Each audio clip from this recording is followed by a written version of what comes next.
In the late 1800s, Max Weber criticized organizations for running their businesses like a family, or what some of us might refer to as mom and pop. Weber believed this informal organization of supervisors and employees inhibited the potential success of a company because power was misplaced. He felt that employees were loyal to their bosses and not to the organization. Weber believed in a more formalized, rigid structure of organization known as a bureaucracy. This non-personal view of organizations followed a formal structure where rules, formal legitimate authority, and competence were characteristics of appropriate management practices. He believed that a supervisor's powers should be based on an individual's position within the organization, his or her level of professional competence, and the supervisor's adherence to explicit rules and regulations. To better understand the idea of bureaucracy, let's look at some of its characteristics. A well-defined formal hierarchy and chain of command distinguishes the level of authority within an organization. Individuals who hold higher positions will supervise and direct lower positions within the hierarchy. For example, Megan the manager supervises a team of 4 sales representatives.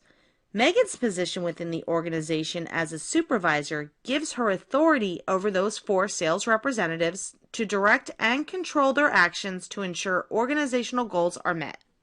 Management by rules and regulations provides a set of standard operating procedures that facilitate consistency in both organizational and management practices.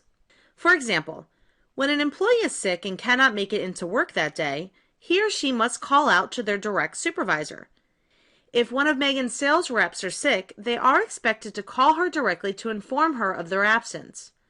Any employee who fails to do this will be subject to termination. All of Megan's employees are expected to follow this rule, and Megan is expected to enforce this rule equally among her employees. Division of labor and work specialization are used to align employees with their organizational tasks.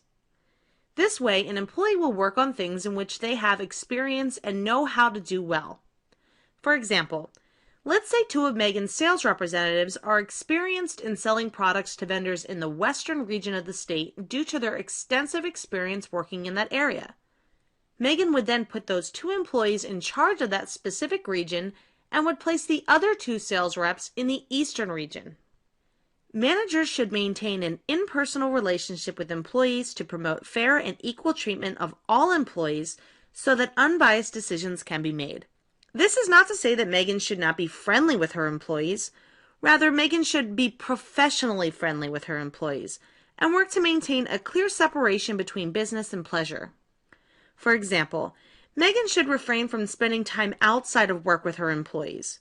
While it is acceptable for the 4 sales reps to meet up after work for happy hour and have a drink, Megan should excuse herself from participating in such an occasion. Competence, not personality, is the basis for job appointment.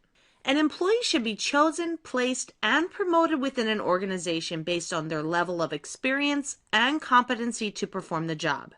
For example, if Megan found room for a 5th sales rep on her team, she should look to recruit and place a new sales rep based on a person's ability to successfully perform the duties of the position. Hiring someone with whom she is friends with, for example, would be a poor decision by Megan, as there is no guarantee that her friend is a competent sales rep. Formal written records are used to document all rules, regulations, procedures, decisions, and actions taken by the organization and its members to preserve consistency and accountability.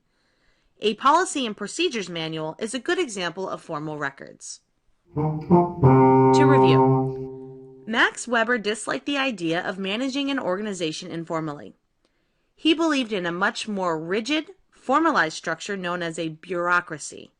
The characteristics of a bureaucracy include a well-defined formal hierarchy and chain of command, management by rules and regulations, division of labor and work specialization, managers should maintain an impersonal relationship with employees, competence, not personality, is the basis for job appointment, and formal written records.